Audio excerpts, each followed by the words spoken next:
Assalamualaikum warahmatullahi wabarakatuh. Perkenalkan, nama saya Muhammad Aidil dari kelas 6E Teknik Informatika dengan NPM 23351035. Di sini saya akan menjelaskan dan juga mendemonstrasikan proyek yang saya buat, yang dimana proyek tersebut memiliki sebuah syarat dan prasyarat yang diminta dalam tugas ini. Yang pertama itu mahasiswa sudah terstruktur dan memanfaatkan berbagai teknik rendering list yang dipelajari di project ini yaitu dot map, terus file list dan ada section list, semuanya dalam satu proyek. Jadi proyek saya ini terdiri dari dot map, file list, dan section list.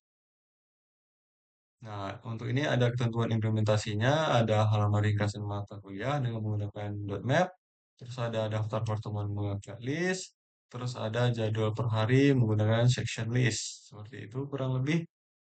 Nah, ini untuk fitur yang wajib ada. Terus untuk itu kita lanjut ke codingannya langsung.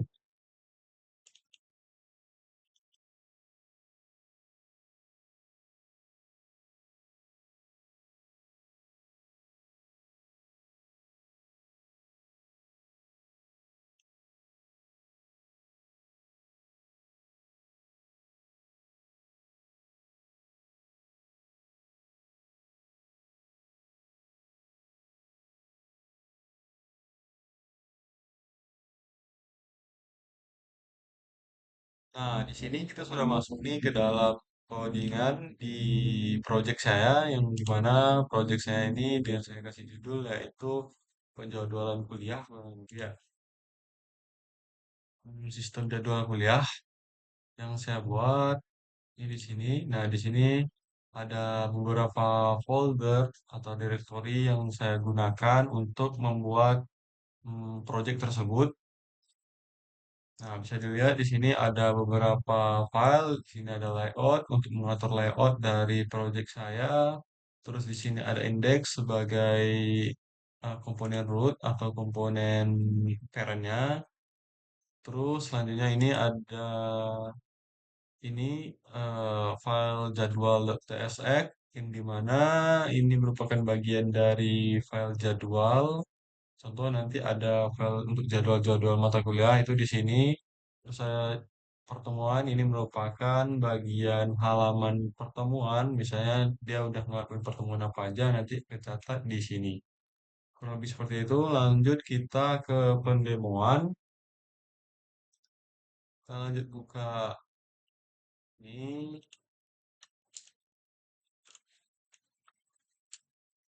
Kita mulai npx export start.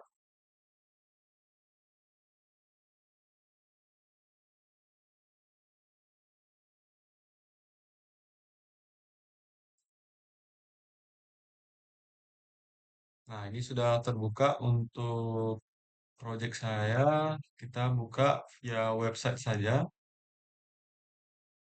Tunggu lagi di render. Karena biar mudah dan tidak ribet kalau menggunakan HP harus nunjukin HP. Di sini saya akan menggunakan website saja untuk menampilkan aplikasi mobile yang saya buat. Nah, ini untuk tampilan awal dari aplikasi mobile yang saya buat sistem jadwal kuliah. Yang dimana pertama kan pas awal muncul si aplikasi itu mulai dari sini. Yang dimana ini merupakan hasil dari si index.tsx sebagai karetnya tadi, awal yang dibuka ke sini.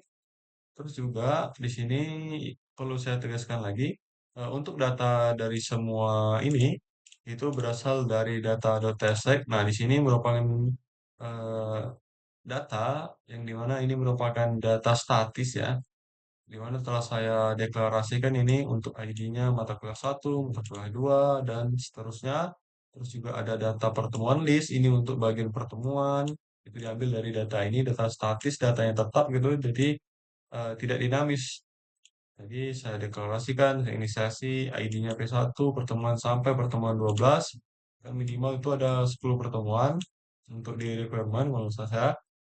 Di sini untuk jadwal per hari. Nah, untuk jadwal per hari, contoh hari Senin ada matkul apa aja, Selasa ada matkul apa aja, dan sampai hari Jumat. Kurang lebih seperti itu untuk si bagian data. Jadi, saya jelaskan lagi untuk bagian data ini merupakan data statis, yang dimana data ini sudah saya tetapkan dari awal. Kalau mau dirubah atau mau ditambah itu harus dari sini. Kalau mau dirubah atau ditambah gitu. Kurang lebih untuk itu bagian data, terus aset. Hmm, oke, untuk ini sudah saya jelaskan. Untuk layout, untuk mengatur layoutnya,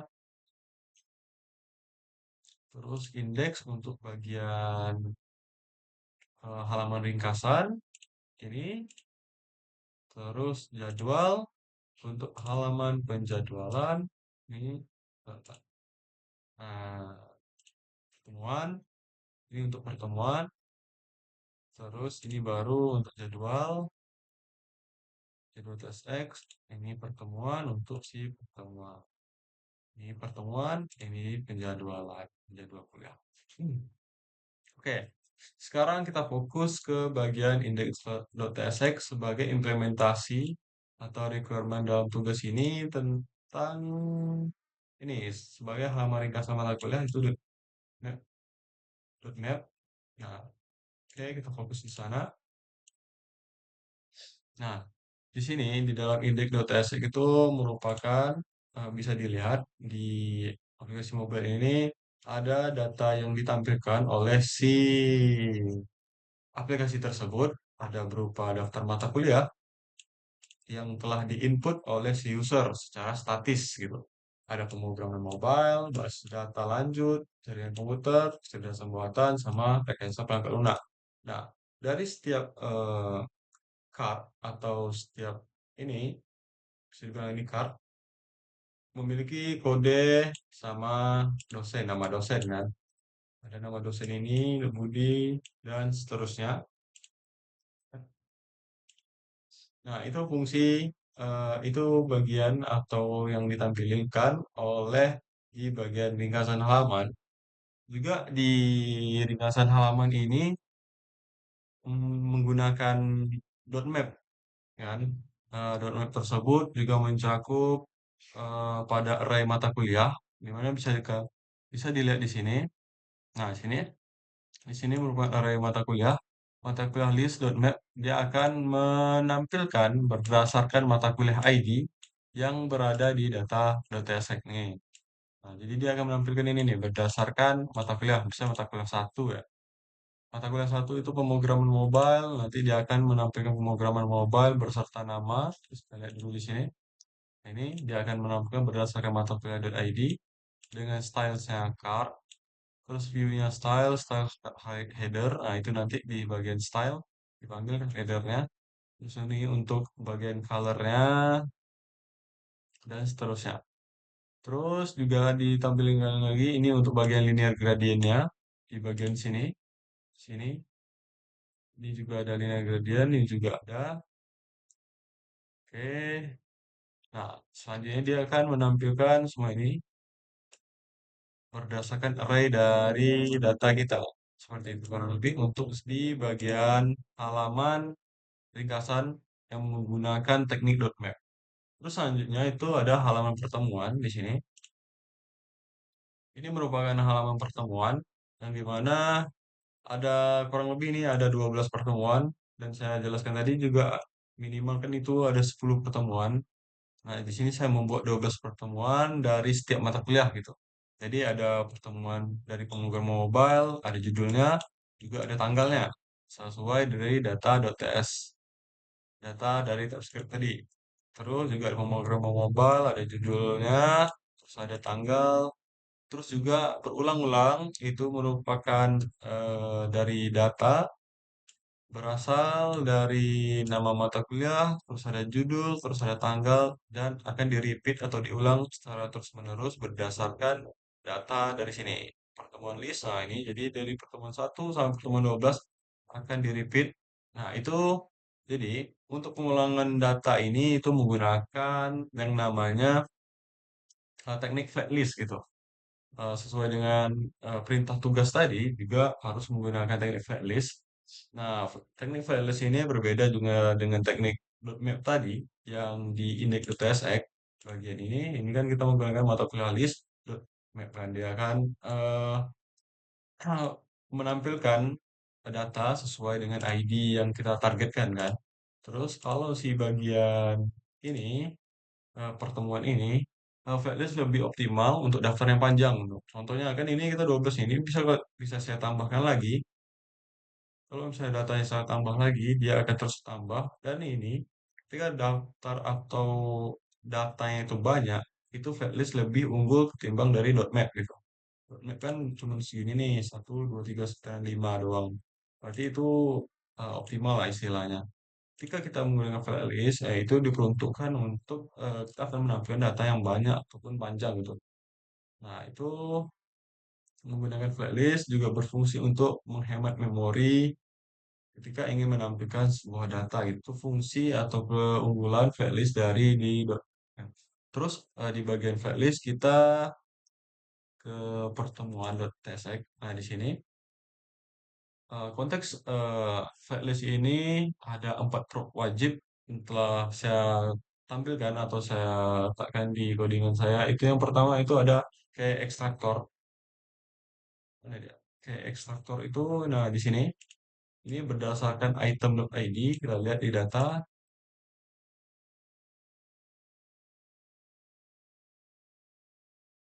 sini nggak Pak?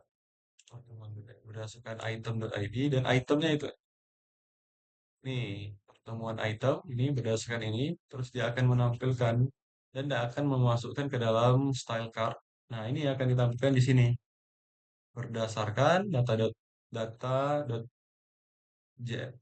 maksudnya, nah, berdasarkan data-data dari pertemuan list tadi. Nah, itu untuk key extractor itu menghasilkan key unik untuk setiap item berdasarkan, nah, untuk setiap item berdasarkan item.id gitu. Ini yang memanggil berdasarkan item.id dari item di atas. Item dari pertemuan. Oke, selanjutnya. Tadi kan key extractor. Terus selanjutnya itu ada bagian item separator komponen. Nah, ini kita lihat lagi item separator ini dari function item separator, stylus separator, gimana komponen pemisah visual antara dari card satu ke card card satu dengan card yang lainnya gitu. Jadi dia ada pemisah visual. Nah, selain kita bisa dari CSS atau stylenya, ternyata ada function item separator yang menjadi pemisah dari setiap card tersebut. Tuh, jadi otomatis dipisahkan dari card tersebut.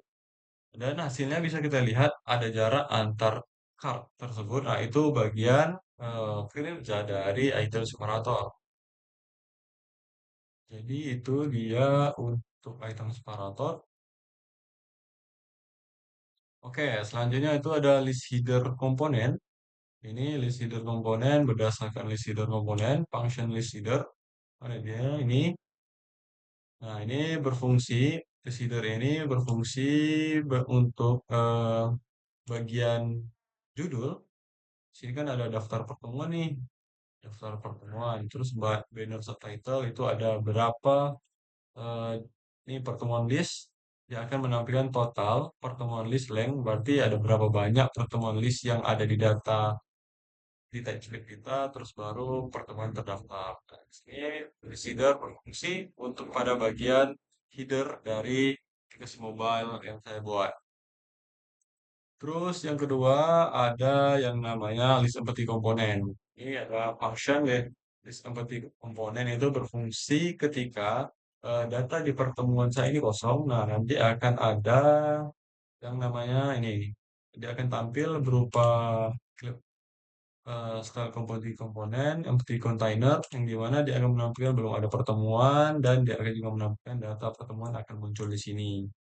Jadi function list empty ini berfungsi nanti ketika dari daftar pertemuan kosong seperti itu kurang lebih. Terus selanjutnya itu tadi di bagian pertemuan daftar pertemuan ini mewakili tentang flatlist gitu. Terus selanjutnya ada yang namanya halaman jadwal gitu di sini, jadwal per hari. Kita masuk ke di jadwal TSX di sini. Nah, di halaman jadwal bisa kita lihat ada judul jadwal per hari, terus ada jadwal kuliah. Di situ ada ditampilkan berupa semester ganjil 2000, 2025, 2026 itu basic lah ya. Terus, nah di sini yang menjadi highlight kita, yang dimana kita menggunakan section list. Nah, di mana section list ini cocok gitu untuk dipakai ketika data perlu dikelompokkan.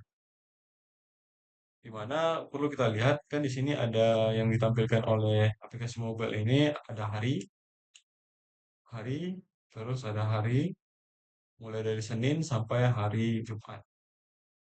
Di situ ada data yang kita kelompokkan. Baik itu di hari Senin ada pemrograman mobile sama kecerdasan buatan. Terus hari Selasa ada wawasan lanjut sama rekayasa perangkat lunak dan seterusnya. Kita lihat di sini. Nah, ini untuk bagian di jadwal perharinya telah saya masukkan secara statis gitu. Nah, ini berdasarkan J1 ini jadwal satu jadwal 2 kurang lebih seperti itu. Nah, baru kita ke sini. Nah, di sini ada beberapa function di mana section header itu untuk headernya. Ini section header, bagian headernya untuk menentukan hari, ini string, tick string. Terus ini untuk bagian linear gradientnya bagi bagian header, terus material komponen untuk calendar today di sini. Terus ini ada hari, section, text, hari berupa hari. Ini dia akan melampirkan di sini. Oh, jadi ini section header berarti di bagian sini nih. Dia akan menampilkan hari dari berupa kata string dari di data kita. Terus juga nanti akan menampilkan sebuah calendar today dari ini. Oke, baik lanjut di function jadwal card. Nah ini nih, ini berfokus pada card ini. Jadi dia akan menampilkan data, baik itu data dari mata kuliah atau ruangan, terus ada jam juga. Nah, itu berdasar dari jadwal card gitu. Ini bisa kita lihat di sini ada item. Itemnya berupa item mata kuliah. Nah, jadi ini yang ditampilkan. Terus juga ada nih lagi item ruangan. Jadi dia menampilkan lab komputer A. Juga ini ada jam mulainya. Terus juga, nah ini untuk function untuk menampilkan semuanya. Itu kita panggil save area view Google Left Right. Ini ada jadwal per hari. Hmm, Berdasarkan ini data TypeScript tadi. Terus kita panggil itemnya berdasarkan ID gitu. Terus kita panggil jadwal item jadwal cardnya. Ini jadwal cardnya kita panggil berdasarkan item. Terus akan ditampilkan berdasarkan card-cardnya. Kurang lebih seperti itu untuk di bagian jadwal per hari. Nah, di sini ditampilkan nih jadwal kuliah. Terus ini bagian atasnya lah headernya. Ini header komponen kan ini di sini. Terus ini bagian stylenya. Nah, itu tadi untuk penjelasan kode. Nah, di sini saya akan memperlihatkan lebih luas lagi untuk bagian yang saya buat atau aplikasi mobile yang saya buat. Nah, di sini ada ringkasan halaman tadi yang menggunakan map tadi kan. Berdasarkan nama mata kuliah gitu tidak menampilkan ini menampilkan nama mata kuliah terus ada kode ada nama dosen menggunakan map terus ini pertemuan menggunakan flatlist nah yang mana fungsinya tadi flatlist ketika data yang ingin ditampilkan banyak itu lebih bagus menggunakan flatlist terus di sini menggunakan section list karena kita akan seleksi nih mana yang mau kita ambil misalnya pemrograman mobile di hari Senin gitu. Jadi seleksinya tuh ada di sini. Mana nih? Nah, di sini awalnya itu ini jadwal cutnya untuk kita seleksi, terus kita tampilkan hasil seleksinya tuh di sini. Seperti itu kurang lebih prop selectionnya. Nah, di jadwal.tsx ini juga eh, memiliki props sticky section header enable bernilai true yang membuat header ini tetap menempel di atas gitu.